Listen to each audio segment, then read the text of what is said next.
भाज्या लावण्यासाठी आम्ही जे बेड बनवले होते त्यामध्ये मेथी आणि बाकी इतरही काही भाज्या लावल्या आहेत.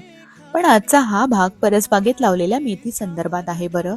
मेथी दाण्यांना रात्रभर भिजवून घेतले, मग थोडे मोड आल्यावर त्यांना या व्हिडिओमध्ये दिसत आहे त्याप्रमाणे ते पेरले. तुम्हाला तर माहित आहेच की यावेळी पहिल्यांदाच हे असं घराच्या अंगणामध्ये भाज्यांसाठी बेड बनवले आहेत. यावेळी बाहेर म्हणजे डायरेक्ट जमिनीवर आपण भाज्या लावणार आहोत, तेव्हा मग आपण लावलेल्या भाज्या कशा बरं येतील, येतील की नाही येणार, या अशा काही शंका असल्याने ह्यांनी मेथी पेरताना ती जरा दाटच पेरली होती.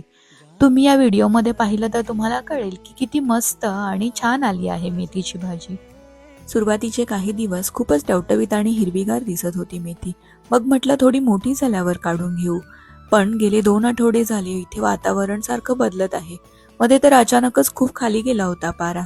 त्यानंतर मात्र मेथीची भाजी खराब दिसायला लागली. पानांवर काळसर पिवळसर असे डाग दिसू लागले.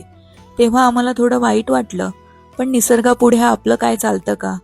म्हणून मग निराश न होता मेथीची भाजी काढून घेतली.